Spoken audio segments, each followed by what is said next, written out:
Malkajgiri municipal corporation పరిధిలో పలు అభివృద్ధి పనులకు ముఖ్యమంత్రి రేవంత్ రెడ్డి ఇవాళ సాయంత్రం 5 గంటలకు శంకుస్థాపన చేయనున్నారు.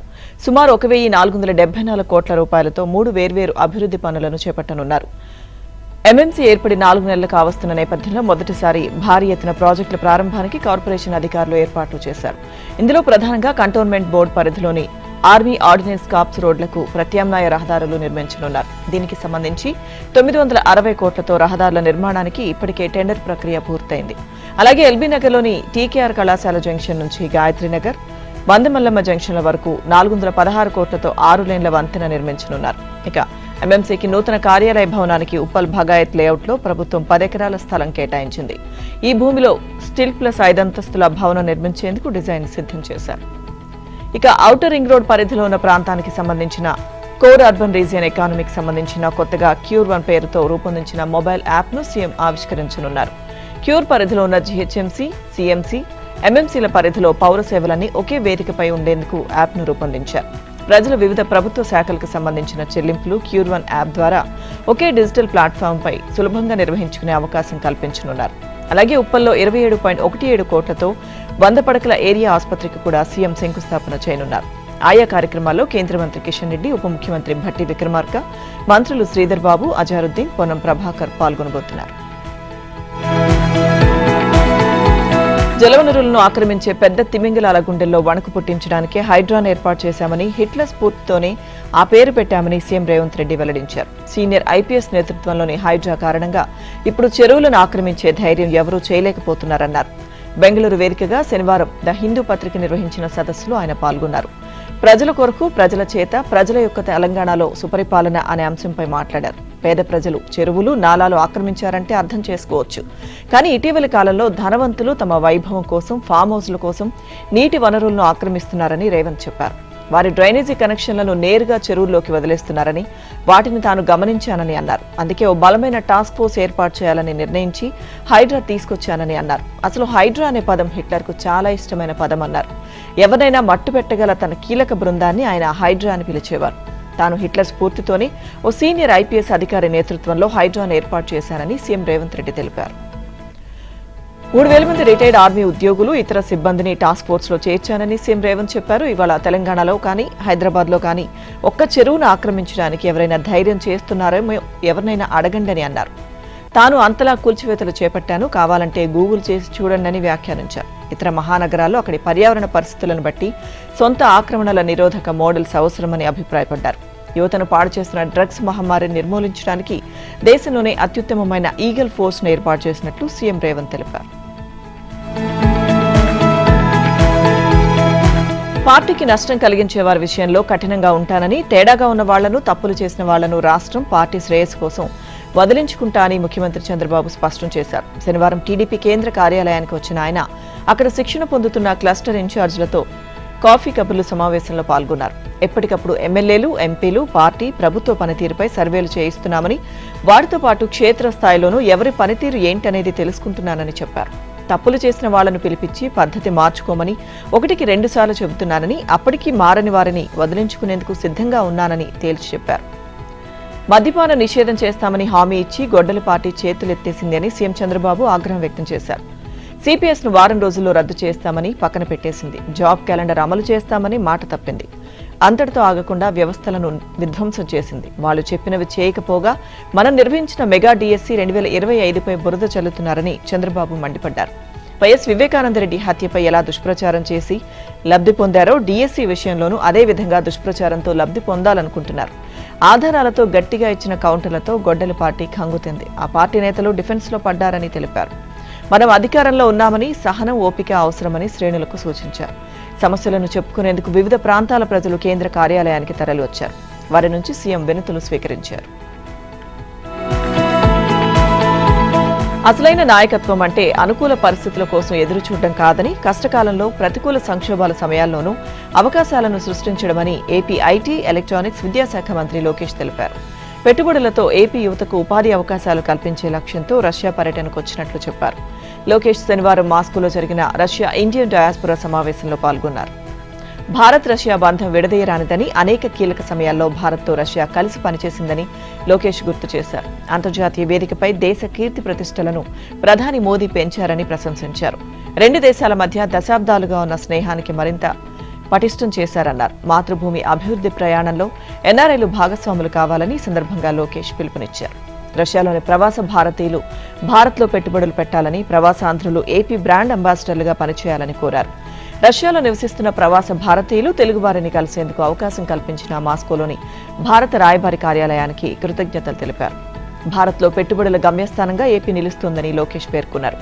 Renewable energy, electronics, manufacturing, data centres, logistics, food processing, aerospace, defence రంగాల్లో పెద్ద ఎత్తున పెట్టుబడులు వస్తున్నాయన్నారు.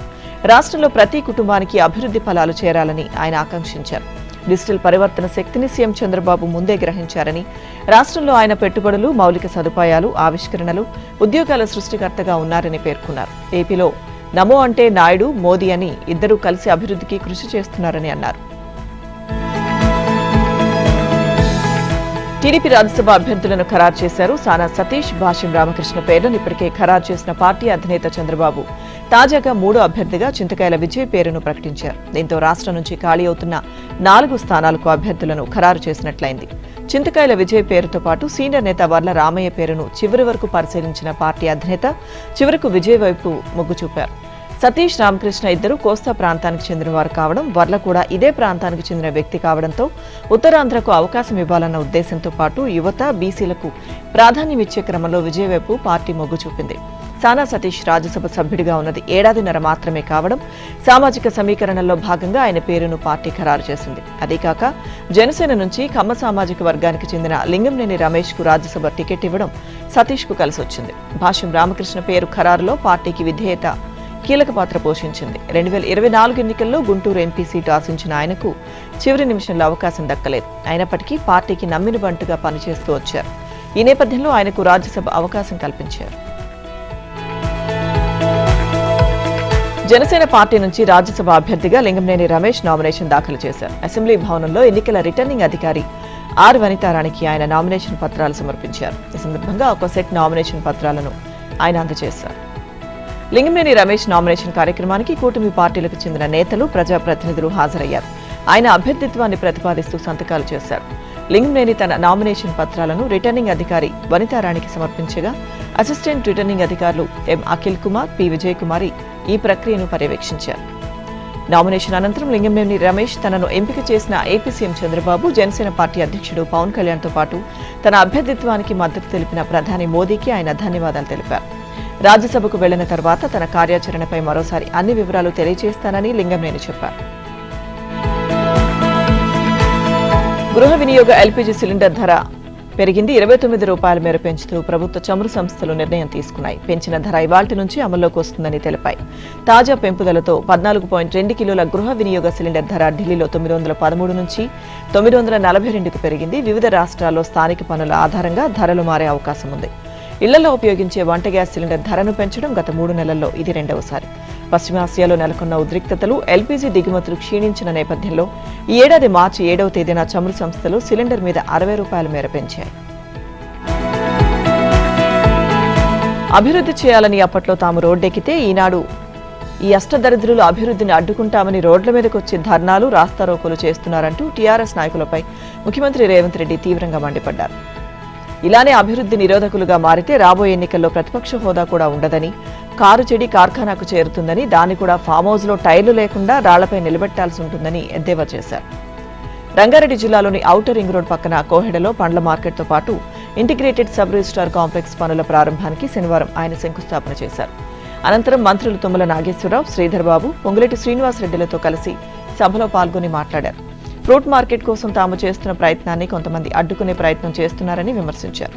హైటెక్ సిటీ ప్రాంతంలో ఐటీ కంపెనీలతో పలు ప్రముఖ దిగ్గజ కంపెనీలు రావడంతో భూముల విలువ పెరిగి అక్కడ ఎకరం 237 కోట్లు పలికిందని, అందుకే భారత్ ఫ్యూచర్ సిటీ నిర్మించి ఫార్చ్యూన్ 500 కంపెనీలను ప్రపంచ స్థాయి గుర్తింపు పొందిన కాలుష్యం లేని కంపెనీలు తీసుకొచ్చి అభివృద్ధి చేయాలని కంకణం కట్టుకున్నామని తెలిపారు. తెలంగాణ ప్రభుత్వం అత్యంత ప్రతిష్టాత్మకంగా భావిస్తున్న ఫ్యూచర్ సిటీ నుంచి కూడా అతి త్వరలో ముఖ్యమంత్రి రేవంత్ రెడ్డి పాలన అందించనున్నారు. వారంలో ఒక రోజు లేదా నెలలో 3-4 రోజులు అక్కడి నుంచే పాలన అందించేలా అధికార యంత్రాంగం ఏర్పాట్లు చేస్తుంది. ప్రపంచవ్యాప్తంగా వివిధ దేశాల నుంచి రాష్ట్రానికి వచ్చే కంపెనీలతో అక్కడే చర్చలు చేయనున్నారు, ఒప్పందాలు కుదుర్చుకోనున్నారు. ఇందుకు వీలుగా ఆయన కోసం ప్రత్యేక ఛాంబర్ను ఏర్పాటు చేశారు. నిజానికి ఫ్యూచర్ సిటీ డెవలప్మెంట్ అథారిటీకు ముఖ్యమంత్రి చైర్మన్ గా, డిప్యూటీ సీఎం వైస్ చైర్మన్ గా ఉంటారు. FCDA భవనాన్ని సుమారు 20 కోట్లతో 15,000 చదరపు అడుగుల విస్తీర్ణంలో గ్రౌండ్+1 విధానంలో నిర్మించారు. మొదటి అంతస్తులో చైర్మన్, వైస్ చైర్మన్లకు 400 చదరపు అడుగుల్లో ప్రత్యేక ఛాంబర్లను ఏర్పాటు చేశారు. పరిశ్రమల యాజమాన్యాలు, ఇతర VIPలతో సమావేశాల కోసం దాదాపు 700 చదరపు అడుగుల విస్తీర్ణంలో అత్యాధునిక సమావేశ మందిరాన్ని నిర్మించారు. పెట్టుబడులు పెట్టేందుకు రాష్ట్రానికి వచ్చే విదేశీ సంస్థల ప్రతినిధులు, ఇతర ప్రముఖుల కోసం అత్యాధునిక మీటింగ్ హాళ్లు, సమావేశ మందిరాలను కూడా ఏర్పాటు చేశారు. సీఎంతో పాటు డిప్యూటీ సీఎం, పరిశ్రమల శాఖ మంత్రి కూడా నెలలో కొద్ది రోజులు ఇక్కడి నుంచి కార్యకలాపాలు చేసేందుకు వీలుగా ఏర్పాట్లు చేసినట్లు అధికార వర్గాల ద్వారా తెలిసింది.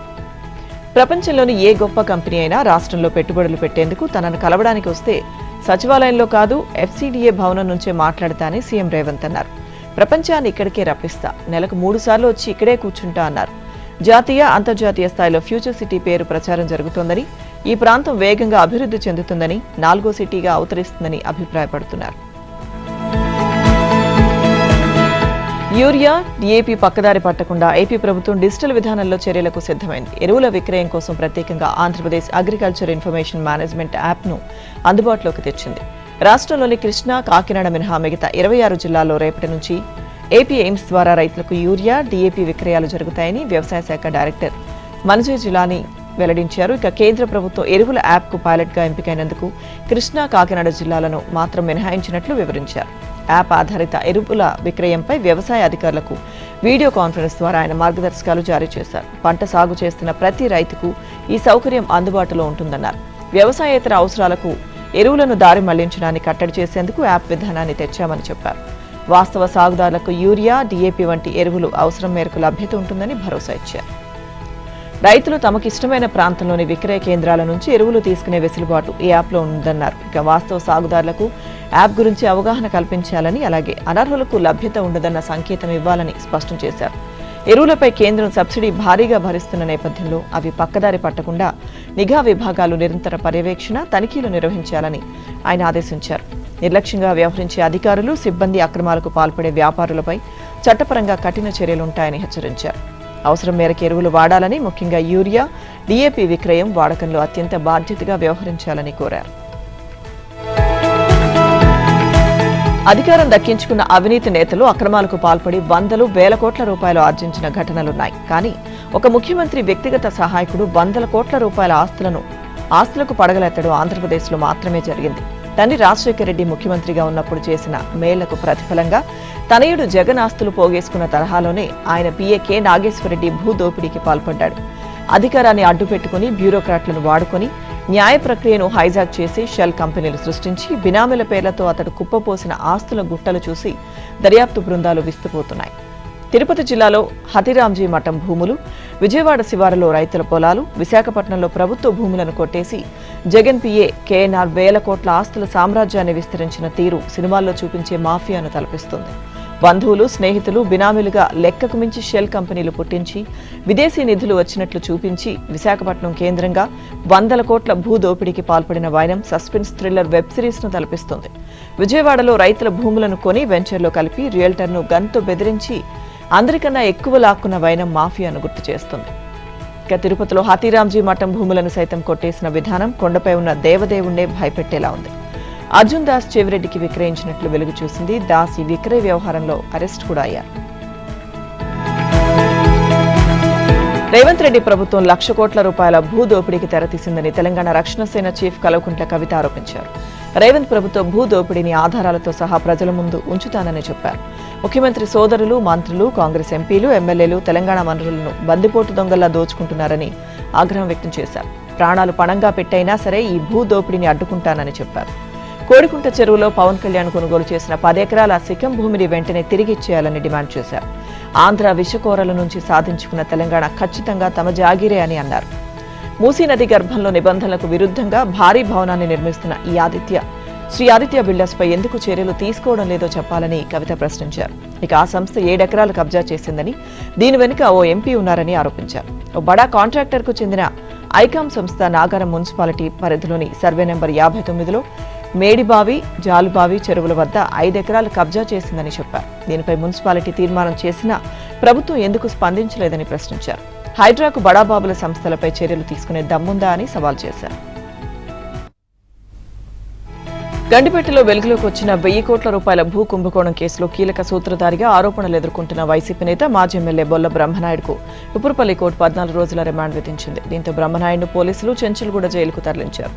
గండిపేట పరిధిలోని సర్వే నెంబర్ 18లోని 9.28 ఎకరాల భూమిని కాజేసేందుకు నకిలీ జీవోలు, పత్రాలు సృష్టించడంలో ఆరితేరిన రాధాకృష్ణతో కలిసి బ్రహ్మనాయుడు, అతడి సోదరుడు రమేష్ కుట్ర చేసినట్లు ఆరోపణలున్నాయి. రాధాకృష్ణతో పాటు పలువురిని అరెస్ట్ చేసిన పోలీసులు బ్రహ్మనాయుడును కాంచీపురంలో శుక్రవారం అదుపులోకి తీసుకున్నారు. శనివారం ఆయన్ను నగరానికి తీసుకొచ్చిన పోలీసులు మూడు గంటల పాటు విచారించినట్లుగా తెలిసింది. ఇక మరిన్ని ఆధారాలు సేకరించడానికి బ్రహ్మనాయుడు, రాధాకృష్ణ, రమేష్, డ్రైవర్ ప్రవీణ్తో పాటు అరెస్ట్ అయిన నిందితులను పోలీస్ కస్టడీకి ఇవ్వాలని నార్సింగ్ పోలీసులు కస్టడీ పిటిషన్ దాఖలు చేసినట్లు తెలిసింది.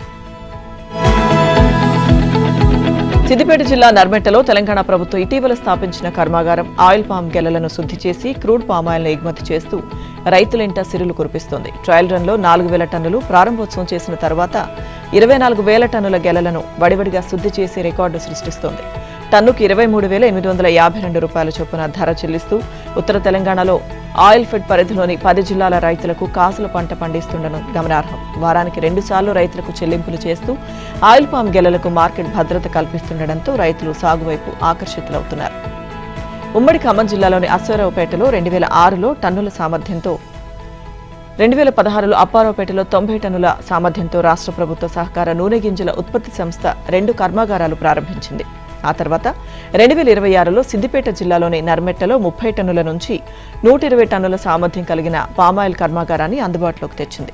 3 కర్మాగారాల్లో కలిపి ప్రస్తుతం గంటకు 150 టన్నుల పామాయిల్ గెలలు శుద్ధి అవుతూ క్రూడ్ పామాయిల్ ఉత్పత్తి చేస్తున్నాయి. నర్మెట్ట యూనిట్ను మరింత విస్తరించి 120 టన్నుల సామర్థ్యానికి తీసుకువెళ్తే ఉత్పత్తి సామర్థ్యం గంటకు 240 యూనిట్లకు పెరుగుతుంది. నర్మెట్ట కర్మాగారాన్ని గత మార్చి 22న సీఎం రేవంత్ రెడ్డి ప్రారంభించారు. గంటకు 30 టన్నుల పామాయిల్ గెలలను శుద్ధి చేస్తున్న ఈ కర్మాగారంలో ఇప్పటి వరకు 28,000 టన్నుల గెలలను శుద్ధి చేసి క్రూడ్ పామాయిల్ ఉత్పత్తి చేశారు. ఇక ఏడాది అక్టోబర్ 31 నాటికి 1,00,000 టన్నుల గెలలు శుద్ధి చేయాలని ఆయిల్ ఫెడ్ లక్ష్యంగా పెట్టుకుంది. ఫ్యాక్టరీ సామర్థ్యం రోజుకు 600 టన్నులు కాగా ఆ మేరకు గెలలు వస్తున్నాయి. రైతులు నేరుగా ఫ్యాక్టరీకి గెలలు తీసుకొచ్చి విక్రయించే వెసులుబాటు కల్పించారు. దీంతో రైతులకు మార్కెట్ భద్రత ఏర్పడింది. తీవ్రమైన ఎండలు, వడగాల్పులతో ఉక్కిరిబిక్కిరవుతున్న ఏపీ ప్రజలకు కాస్త ఉపశమనం లభించింది. నైరుతి రుతుపవనాలు నిన్న రాష్ట్రంలోకి ప్రవేశించాయి. రాయలసీమలోని అనంతపురం, శ్రీ సత్యసాయి, కర్నూలు జిల్లాలు, దక్షిణ కోస్తాలోని నెల్లూరులోని కొద్ది ప్రాంతం వరకు విస్తరించాయి. రానున్న 2-3 రోజుల్లో మరిన్ని ప్రాంతాలకు విస్తరించే అవకాశం ఉందని వాతావరణ శాఖ తెలిపింది. ఉత్తర కేరళలో ఉపరితల ఆవర్తనం కొనసాగుతుండడం, భూమధ్య రేఖ మీదుగా హిందూ మహాసముద్రం వైపు తేమగాలులు వీస్తుండటంతో రుతుపవనాలు ముందు కదులుతున్నాయి. నిన్న అరేబియా సముద్రంలో పలు ప్రాంతాలు, గోవా మొత్తం, కర్ణాటక, మహారాష్ట్ర, తమిళనాడులో చెన్నై వరకు, ఏపీ, బంగాళాఖాతంలో పలు ప్రాంతాలకు, మిజోరాం, మణిపూర్ వరకు విస్తరించాయి. 2-3 రోజుల్లో తమిళనాడు, కర్ణాటక, మహారాష్ట్ర, ఏపీలోని మరిన్ని ప్రాంతాలు, తెలంగాణలోని పలు ప్రాంతాలు, ఈశాన్య భారతంలో విస్తరించేందుకు పరిస్థితులు అనుకూలంగా ఉన్నాయి. రాబోయే 2-3 రోజుల్లో నైరుతి రుతుపవనాలు తెలంగాణలోని కొన్ని ప్రాంతాలకు విస్తరించేందుకు వాతావరణ పరిస్థితులు అనుకూలంగా ఉన్నాయని హైదరాబాద్ వాతావరణ కేంద్రం తెలిపింది. మహారాష్ట్ర, కర్ణాటక, ఆంధ్రప్రదేశ్, తెలంగాణలోని కొన్ని ప్రాంతాలు, తమిళనాడుతో పాటు ఈశాన్య రాష్ట్రాలకు నైరుతి విస్తరించే అవకాశం ఉందన్నారు. తెలంగాణ రాష్ట్రంలో ఈ నెల 12 వరకు అన్ని జిల్లాల్లో వర్షం కురిసే అవకాశం ఉందని చెప్పింది. ఈ మేరకు రాష్ట్రానికి ఎల్లో అలర్ట్ జారీ చేసింది. ఉన్నత చదువుల కోసం అమెరికా వెళ్లి పిజ్జా డెలివరీ పర్సన్ గా పార్ట్ టైం ఉద్యోగం చేస్తున్న తెలంగాణ యువకుడు దారుణ హత్యకు గురయ్యాడు. పిజ్జా డెలివరీ చేసి వస్తుండగా గుర్తు తెలియని వ్యక్తులు అతన్ని కాల్చి చంపారు. దుండగులు అతి సమీపం నుంచి కాల్పులు జరపడంతో బుల్లెట్ తలలోకి దూసుకుపోయింది. ఈ దారుణం పెన్సిల్వేనియా రాష్ట్రంలోని ఫిలడెల్ఫియా నగరంలో శుక్రవారం అర్ధరాత్రి చోటు చేసుకుంది. మృతుడు మేడ్చల్, మల్కాజ్గిరి జిల్లా గుండ్లపోచంపల్లికి చెందిన కుంచ శ్రీనివాస్ గౌడ్ కుమారుడు అంశులుగా గుర్తించారు. అతను 3.5 సంవత్సరాల క్రితం అమెరికా వెళ్లాడు. ఎంఎస్ పూర్తి చేసి సాఫ్ట్వేర్ ఉద్యోగం చేస్తున్నాడు. వారాంతంలో పార్ట్ టైం జాబ్గా పిజ్జా డెలివరీ పనిచేస్తున్నాడు. శుక్రవారం అర్ధరాత్రి నార్త్ ఫిలడెల్ఫియా ప్రాంతం ఎడ్జ్ స్ట్రీట్లోని రేమండ్ రోసిన్ హోమ్స్ కాంప్లెక్స్ నుంచి 3 పిజ్జాలు ఆర్డర్ రావడంతో అంశుల్ వెళ్లాడు.